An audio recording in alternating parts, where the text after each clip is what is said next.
또한 오늘 모세처럼 300만 명을 구원하는 가나안 땅으로 인도하는 이런 지도자가 될 수 있다는 것입니다.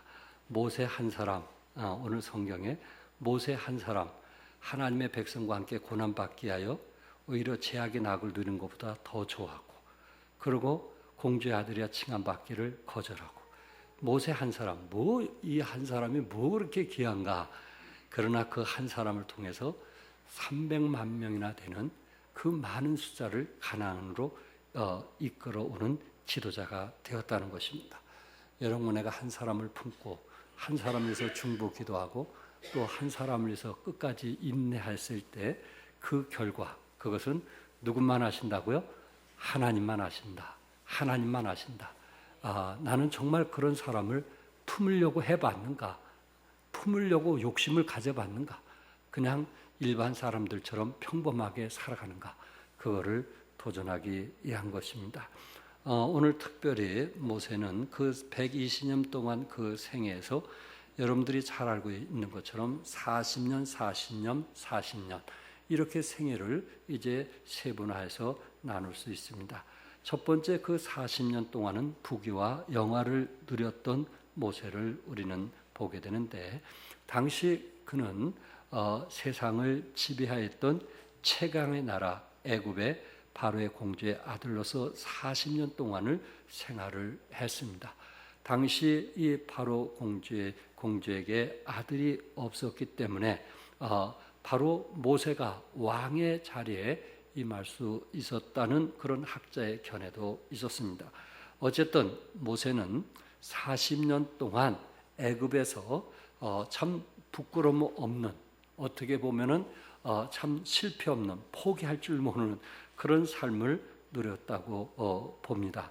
참 특별히 그 애굽 왕의 또 바로 공주의 아들로서 그는 많은 교육을 배우게 되었고 또 무술도 배우게 되었고, 그리고 그 참 애굽에서 첫째가 아니면 서울 정도로 그런 영향을 미치는 큰 사람이었습니다.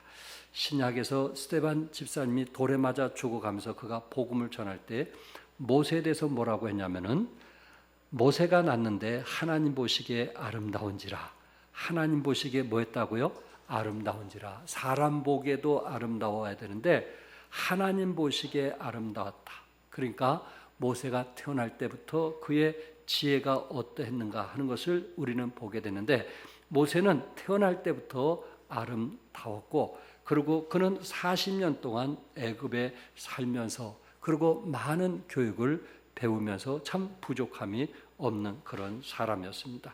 우리나라 조선시대에 참 이제 왕의 아들로 태어난 사람들은 특별하게 교육을 받습니다. 최고의 이제 최고의 고학력자가 그들을 개인적으로 레슨하는, 공부를 가르치는, 그래서 최고의 왕을 만드는 것처럼 애굽에서 최강의 나라에서 그는 최고의 교육을 받게 되었고 최고의 무술을 배우게 되었기 때문에 그의 삶 속에 좌절이나 실패나 포기 이런 것은 도저히 생각할 수 없는, 또한 40대이기 때문에 젊고 용기 있고 또 꿈이 많은 그런 사람으로 우리는 알려져 있습니다. 아마 우리는 모세처럼 참 우리 젊은이들이 이런 생각을 가질 수도 있습니다. 너무나 용기가 있고 그리고 스스로 불가능이 없다라는 그런 생각 때문에 하나님 없이도 살 수 있다는, 그래서 그들과 대화하면 좀 당돌하고 엉뚱하기도 하고 교만하기도 하는 그런 모습들을 우리는 보기도 합니다. 그래서 뭔가 자기가 다 가진 것처럼, 다 배운 것처럼, 그리고 어른들보다 훨씬 난 것처럼, 그래서 그 태도 속에 아주 그 교만이 가득 차 있는 그런 모습들을 보게 됩니다. 물론 젊은이로서 그래야 되겠지만은 때로 이런 것들 때문에 관계가 깨지고 무너지는 그런 경우들을 많이 보게 됩니다. 여러분, 모세처럼 사도 바울도 어땠습니까? 사도 바울도 자기 과거에 대해서 얘기할 때 나도 육체를 신뢰할 만하니 만일 누구든지 다른 이가 육체를 신뢰할 것이 있는 줄로 생각하면 나는 더욱 그러하리니 내가 8일 만에 할례를 받고 이스라엘 족속이여 베냐민의 지파요 10인 중에 10인이요 율법으로는 바리새인의 열심으로는 교회를 핍박하고 율법의 의로는 흠이 없는 자로다. 빌립보서 3장 4절과 6절의 말씀인데 율법의 의로는 흠이 없다. 누구나 이렇게 말할 수 있는 것은 아니잖아요. 율법으로 도덕적으로 흠이 없다. 이런 걸 비하면 참 사도 바울은 저보다 훨씬 나은 사람이라고 저는 말할 수 있습니다. 바울은 어떻게 보면 모세처럼 무서울 것이 없는 사람이었습니다. 그의 미래는 이미 보장되어 있고 그리고 모든 사람에게 인정받는 사람이었습니다. 그런데 전도서에는 이런 사람들에게 이렇게 표현을 했는데 무엇이든지 내 마음이 즐거워하는 것을 내가 막지 아니했으니 이는 나의 모든 수고를 내 마음이 기뻐하였음이라. 이것이 나의 모든 수고로 말미암아 얻은 분복이로다. 무엇이든지 내 마음이 즐거워하는 것을 내가 막지 아니했으니 이는 나의 모든 수고를 내 마음이 기뻐하였다.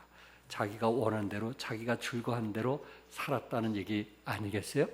혹시 우리 가운데 이렇게 모세처럼 40년 동안 참 많은 것을 배웠고 많은 것을 가졌고 많은 것을 누렸기 때문에 하나님 없이도 살 수 있다는 생각 때문에 어떻게 하든지 아버지의 뜻대로 살려고 하기보다는 자기 뜻, 자기 생각, 그리고 자기가 원하는 가정, 혹시 그렇게 사는 사람들이 있지 않는가?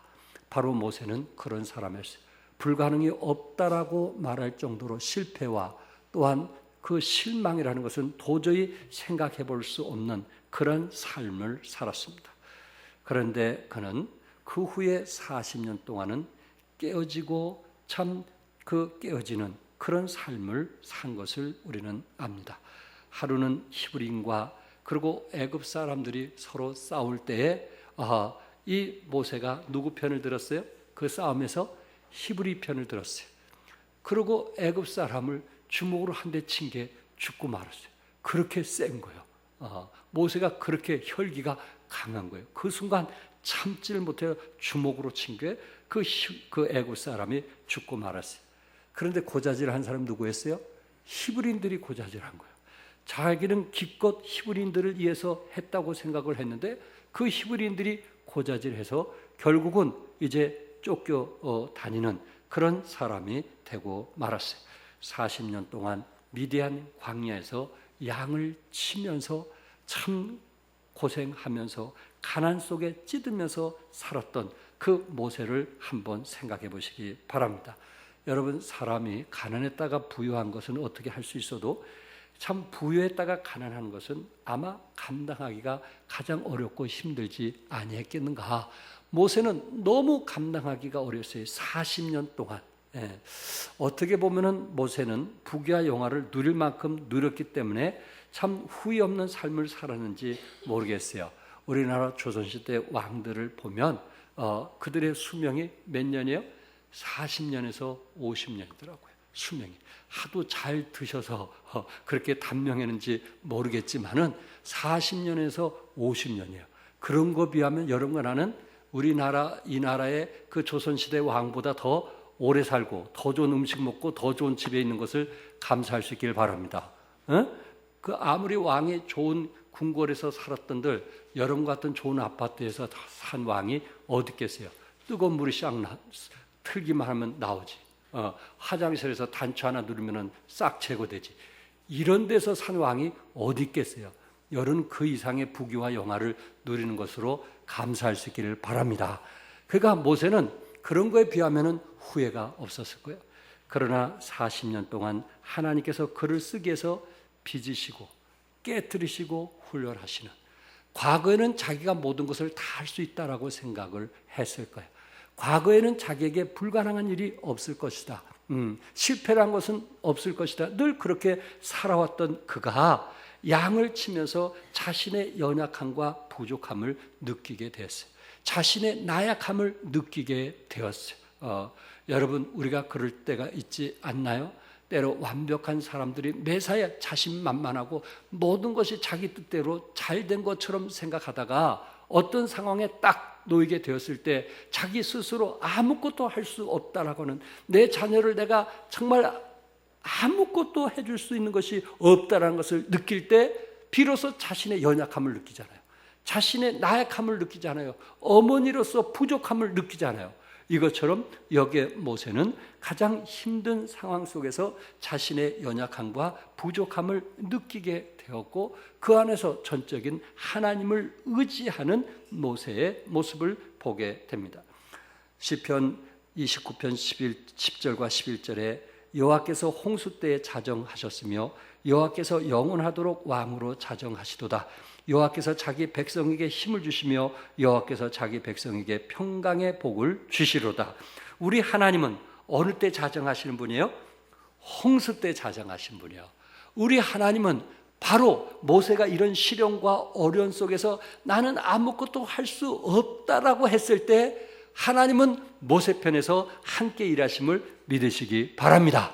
우리가 할 수 있다고 했을 때 하나님은 잠시 떠나 있을지 모르겠지만 우리가 할 수 없다고 생각할 때 하나님의 도우심이 필요하고 그리고 하나님의 인도하심이 필요하고 하나님의 섭리가 필요하다고 절실하게 느껴진 그 사람에게 하나님은 홍수 때에 자정하시는 하나님으로 나타나시라고 믿습니다. 여러분과 내가 시련과 환난의 홍수를 만나게 됐을 때 그때 그 홍수 위에 그 문제에 자정하신 하나님을 의지하면서 승리하시기를 바랍니다. 모세는 공주의 아들로서 그는 한때 지나치리만큼 자신을 과신할 수도 있었을 것입니다. 세상에 불가능이란 없는 줄로만 알고 살아왔는지도 모르겠습니다. 또한 그가 교만할 수도 있었습니다. 그러나 참 그 모든 것을 내려놓게 되었을 때 자기 지식, 자기 능력, 자기 힘으로 아무것도 할 수 없다라고 생각하게 되었을 때 거기서 스스로 낮아지게 되었고 그리고 전지전능하신 하나님을 의지하게 되었을 때 비로소 하나님이 그를 쓰시는 것을 보게 됩니다. 여러분, 조금 전에 사도 바울이 어떠한 사람인 것을 우리는 말씀을 드렸습니다. 그러나 사도 바울이 누구를 만나게 됐을 때, 예수님을 만나게 됐을 때 나는 네가 핍박하는 자루라고 주님께서 그에게 부활하신 주님을 보여주게 되었을 때 사도 바울은 거기서 꼬꾸라지게 되었고 그리고 그 후 아라비아에 가서 몇 년 동안 거기서 자신을 훈련받고 그리고 자신이 얼마나 나약하고 그리고 자신이 얼마나 하나님 보시기에 연약한 사람인가 철저하게 자신이 깨지고 깨트렸을 때 자신을 낮추고 낮아지게 되었을 때 비로소 하나님께서 이제 사도 바울을 들어서 위대한 지도자로 쓰시게 됨을 우리는 보게 되는 것입니다.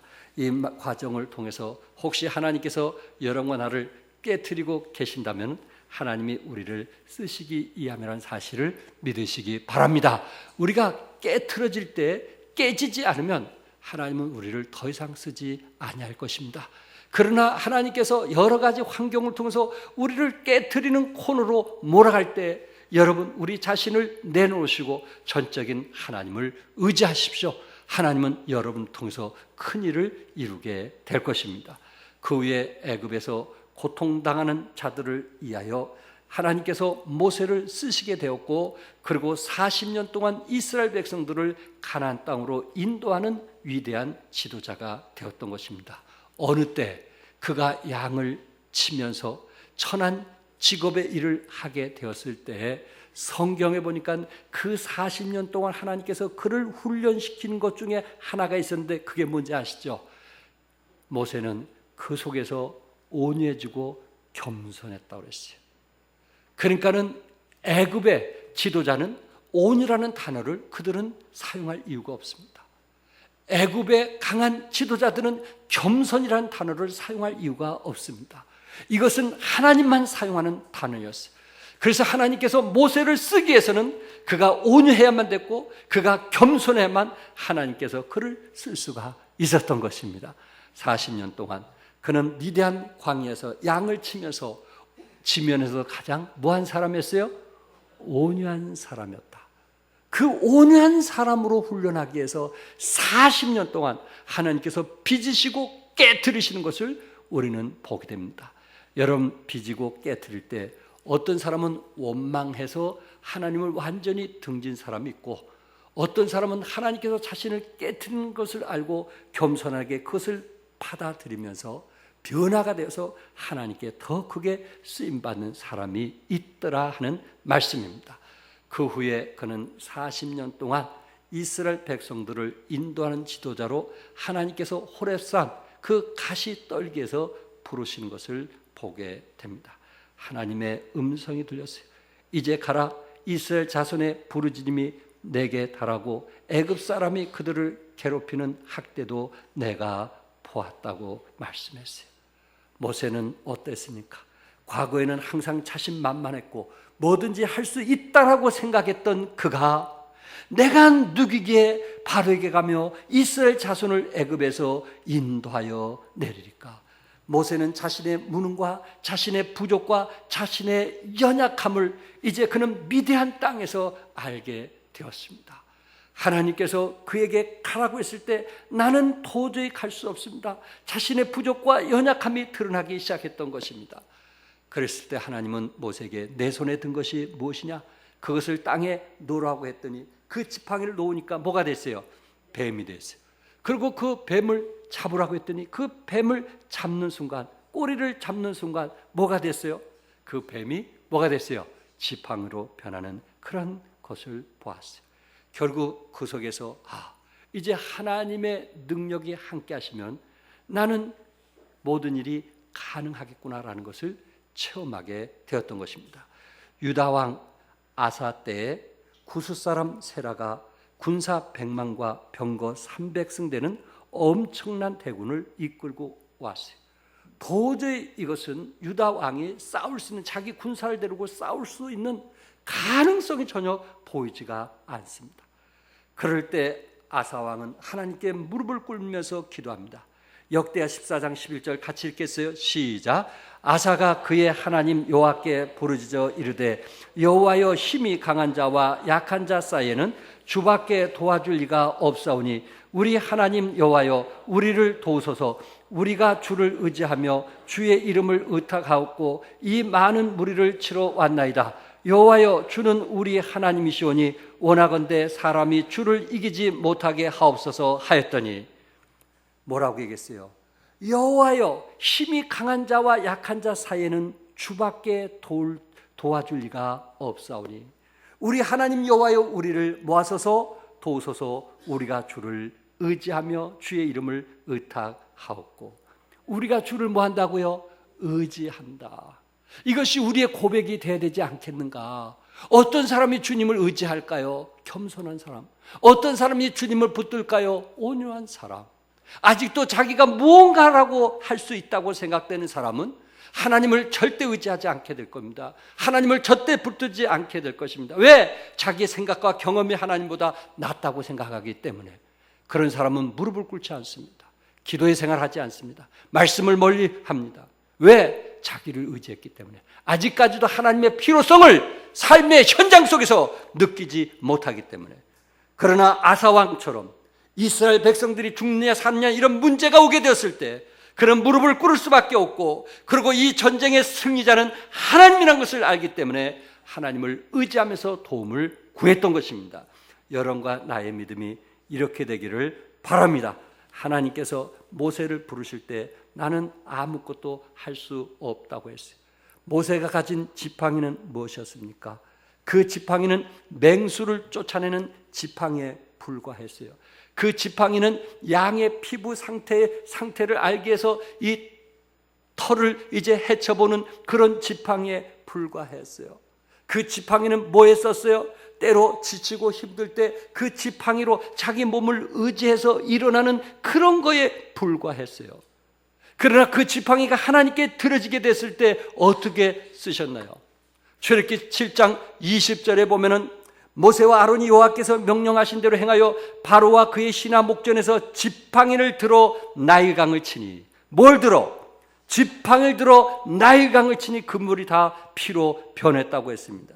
출애굽기 8장 16절에서는 내 지팡이를 들어 땅에 티끌을 치라 했더니 온 땅에 이가 우리 몸에 그 이가 있던 것처럼 이가 되었다 했고, 출애굽기 9장 23절에 지팡이를 들매 여호와께서 우레소리와 우박을 보내시고 불을 내려 땅에 달게 했다고 말씀을 했습니다.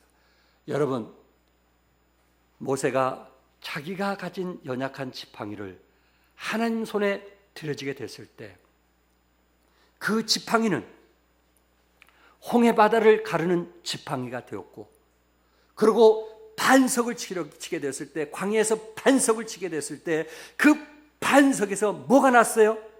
물이 나오게 해서 300만 명이나 되는 모든 사람들이 먹고도 남는 물이 되고 말았습니다. 모세는 여호수아에게 아말렉과 싸움을 준비하라고 했습니다.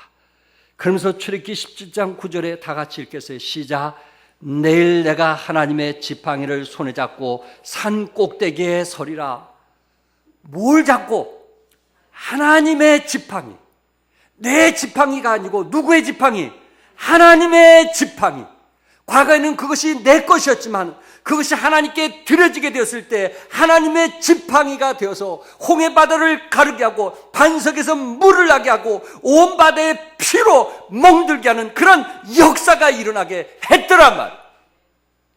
아직도 여러분과 내가 가진 것이 오병이어가 내 것이 된다면 오병이어로 끝나겠지만은 그것이 하나님께 드려지게 되었을 때 5,000명을 먹이고도 그리고 7강주리가 낳는 이런 놀라운 축복의 역사가 일어남을 믿으시기 바랍니다. 왜 그거를 사용하지 않으세요?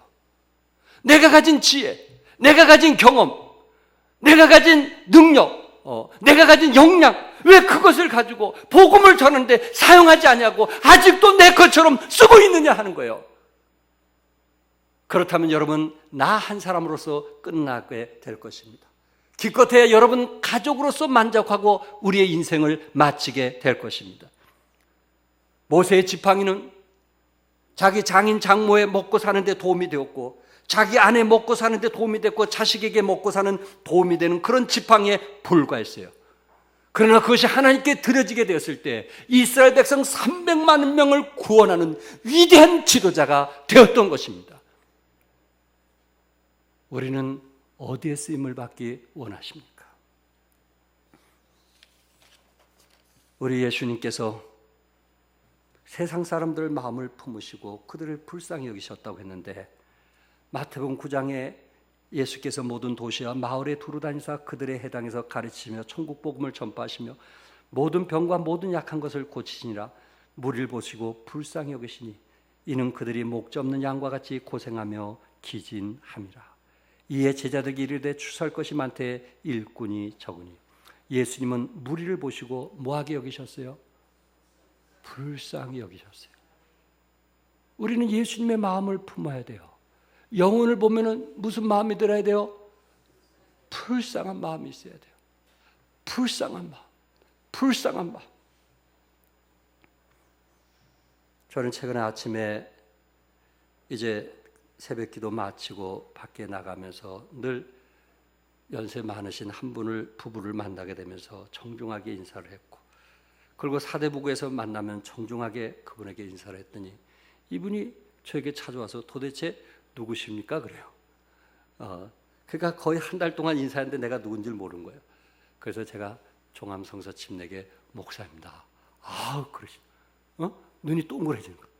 그러면서 본인이 저는 나이가 85세입니다. 그리고 제가 40년 동안 장사했던 사업을 했던 사람입니다. 그리고 제가 요 가까운 교회에 나가고 있습니다. 목사님 한번 찾아뵙겠습니다. 그러면서 인사를 했어요. 서로 이렇게 정중하게 대하고 인사만 잘해도 그 사람의 마음이 열리면서 오히려 저를 반갑게 맞이하는 것을 보았습니다. 여러분과 내가 무엇을 위해서 살고 있습니까? 무엇을 위해서 영혼들을 돕고 무엇을 위해서 여러분 돈을 벌고 무엇을 위해서 살고 있습니까?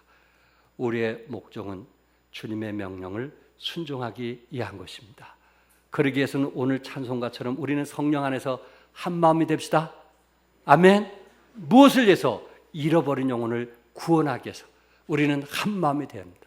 여러분의 사업도 잃어버린 영혼을 위한 것이고, 여러분의 직장 생활도 잃어버린 영혼을 위한 것이고, 우리가 먹고 마시는 것도 잃어버린 영혼을 그리스도께 인도하기 위한 것입니다. 시리아에는 극단주의 무장 단체 이슬람 국가로 인해서 난민들 탈출 행렬이 이어져가는 안타까움을 우리는 보고 있습니다.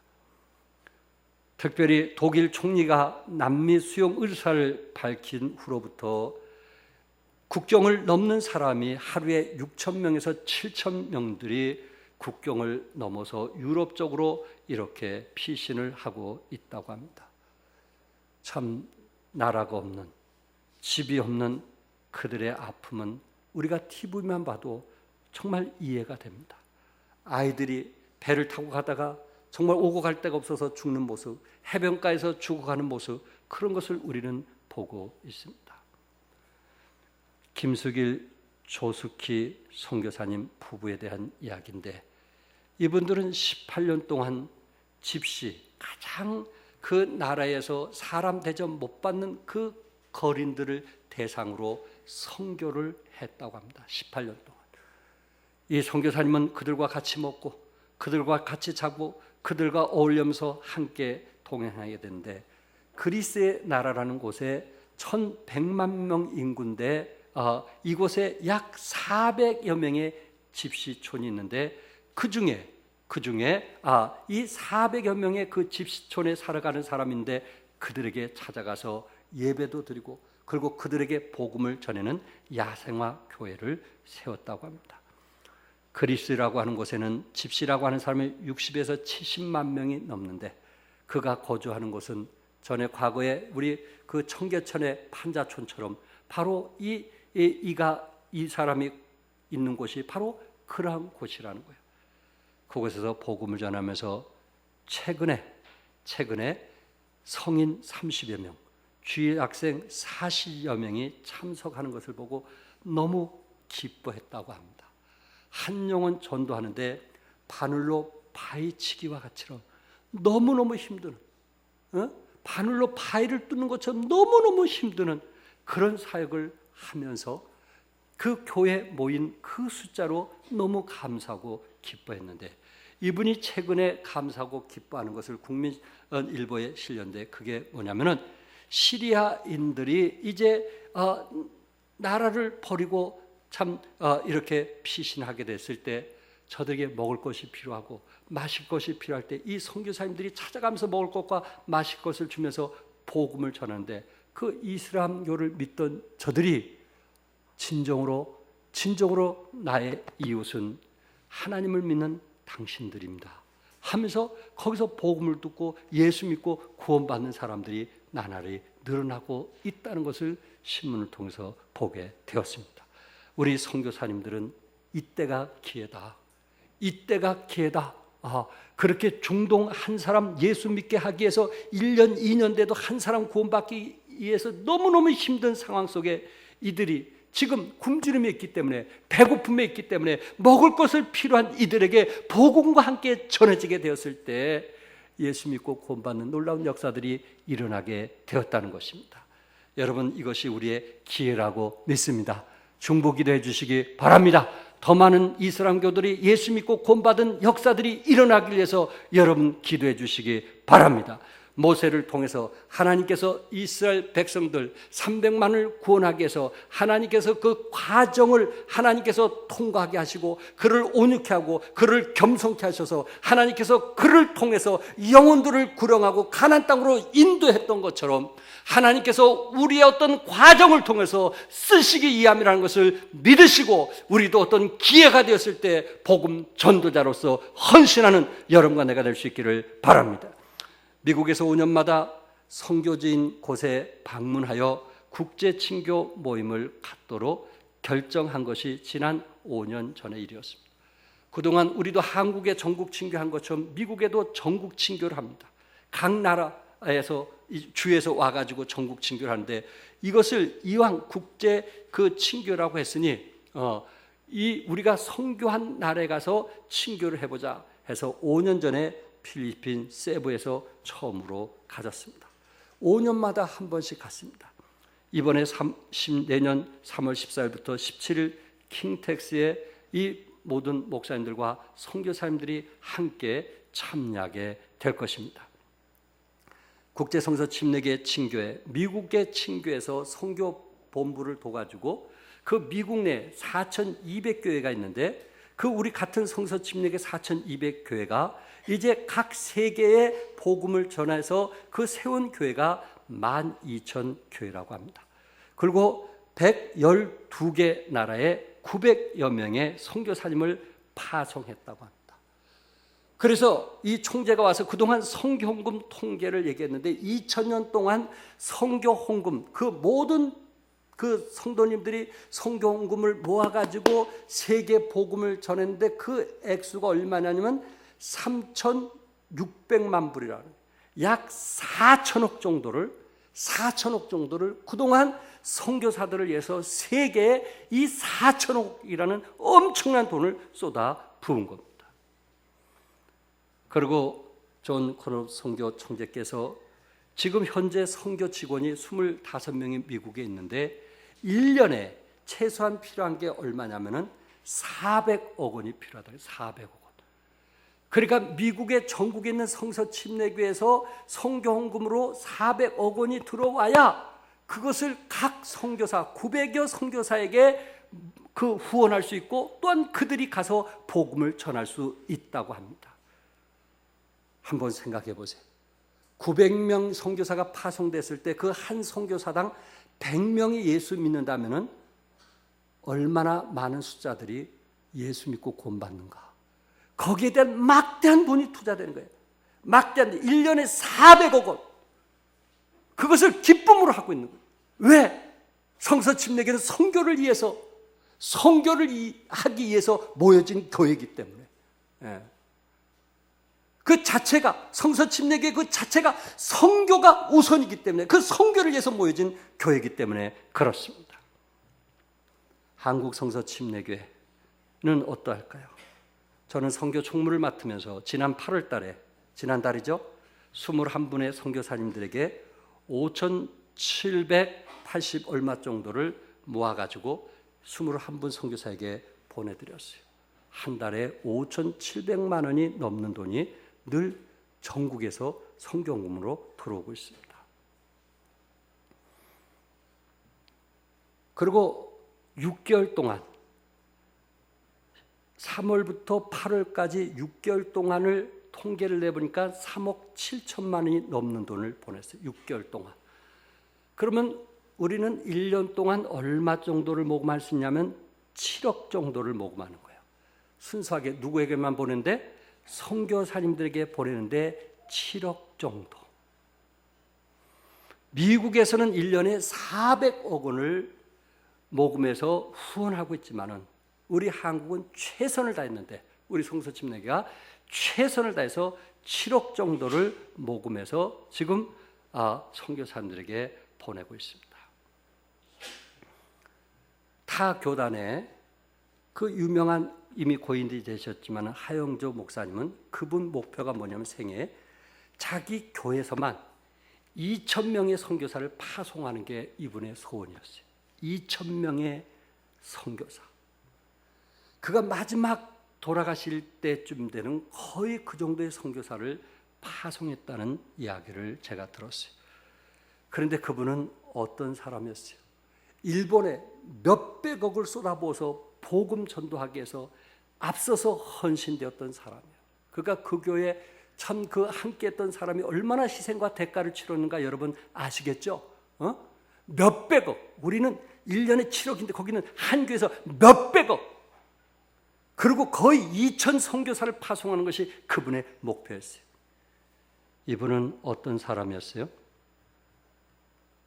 폐결핵에 걸려서 늘 육체적인 어려움으로 살았던 사람이고, 치료차 먹은 약의 부작용으로 당뇨 간염을 앓았던 사람이고, 당뇨는 고혈압으로 이어졌고 신부전증으로 발전해서 일주일에 세 번씩 투석했어요. 간염은 간 경화를 거쳐 간암으로 퍼져서 암 수술만 7번 했던 사람입니다. 그분은 젊었을 때 제자 훈련을 받았던 사람인데 자기 하나 기꺼이 하나님께 몸을 던져서 세계 선교를 해서 자기 자신을 헌신했던 그런 위대한 지도자였어요. 그분은 종합병원이라고 그랬어요.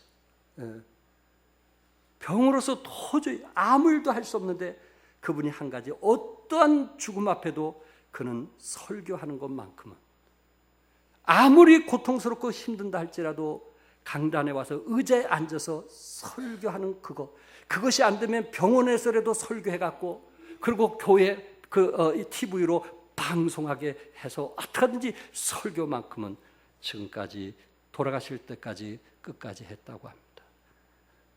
여러분, 자기 몸도 가루기 힘든데 오로지 그분의 생애는 선교, 잃어버린 영혼들을 어떻게든지 구원한 거, 어떻게든지 영혼 전도, 거기에 목숨을 바쳤기 때문에 그 일에 온 성도들이 마음을 같이해서 기꺼이 물질도 드리고 마음도 드리고 시간도 드리면서 함께 해왔던, 그것이 주님께서 우리에게 주신 지상 사명이 아니겠느냐 하는 것입니다. 그는 이런 오랫동안 질병 속에 있으면서 이렇게 고백을 했어요. 하나님은 병이라는 고난의 풀무불에 집어넣어 연단하셨다. 내가 교만할 것을 아시고 바울의 가시처럼 질병을 꽂아 놓으셨다. 저는 병이 도지면 꼼짝 못한다. 하지만 병 때문에 설교를 못한 적이 없다.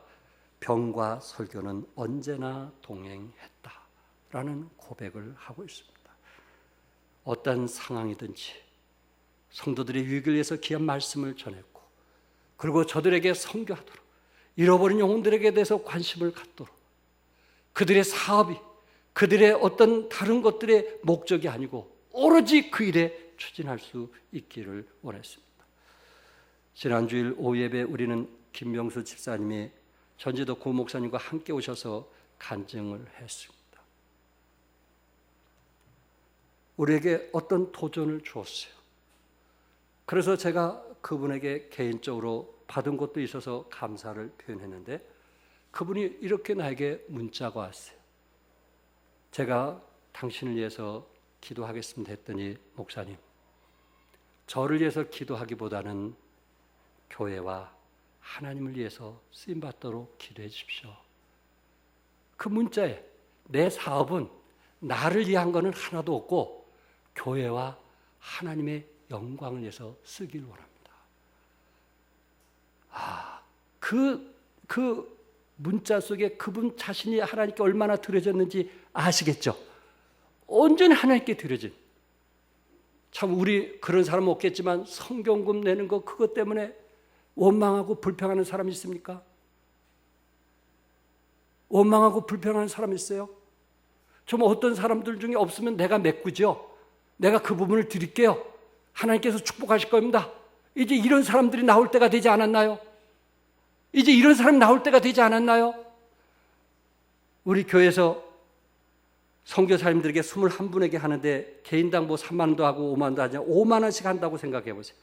한 달에 140만 원씩 저희들이 보내고 있습니다. 여러분들은 정말 최선을 다하고 있어요. 없는 속에서도 정말 최선을 다하고 있는 그러한 물질이에요. 우리 김대견 선교사님까지 합해서 지금 제가 말씀을 드리는 거예요. 우리는 김대견 선교사님을 위해서 기꺼이 후원합시다. 어떤 교회는 2,000명의 선교사를 파송해 가겠다고 그렇게 부르짖는 목사님도 계신데, 우리는 한 분 선교사를 보내면서 이걸 갖고 힘들어하고 어려워하면 어떻게 하겠어요? 정말 우리가 기쁨으로 합시다. 예. 전라도에 우리 성서침례교회 목사님 한 분이 계시는데, 김조동 목사님께서 그 목사님에게 오셔서 집회를 요청했어요. 그래가지고 자기가 지금까지 거기서 복음을 전해서 구원받은 그 몇 교회들을 전체적으로 한 곳의 수련장에 모여서 집회를 할 테니 목사님이 오셔서, 그 고 목사님이라고 목사님이 오셔서 집회를 하시고 그리고 말씀을 전해 주십시오. 그런데 여기에 필요한 액수가 2천만 원이 넘는데 도와주세요. 이렇게 요청이 온 거예요. 근데 전국 친교에서 그 고 목사님을 만났어요. 그러면서 본인이 거기 갔다 왔다고 그래서, 그래서 거기에서 어떻게 어려운데 2천만 원을 후원했어요. 그랬더니 이렇게 얘기하는 거예요. 목사님, 어차피 세상을 위해서도 다른 사람은 빚지고 사는데 우리가 하나님 나라 확장을 위해서 내가 빚진다고 생각하고 했는데 그게 뭐 나쁠 게 있나요? 하나님 나라를 위해서, 하나님 사업을 위해서 정성들에게 얘기했더니 아주 기꺼이 그렇게 후원해서 다녀왔다는 거예요. 아주 간증에 제가 축복이 되었습니다.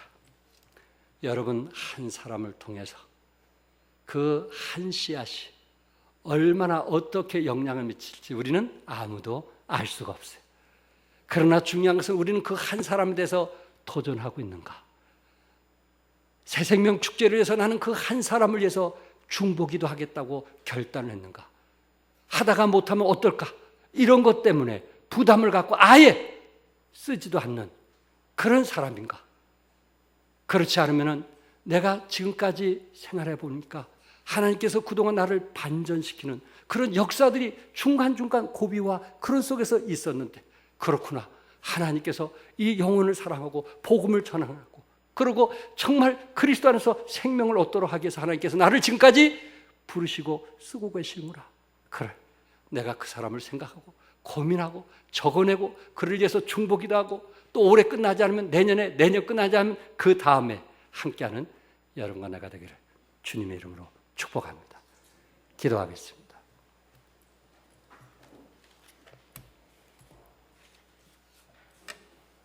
성령 인도하신 대로 기도합시다.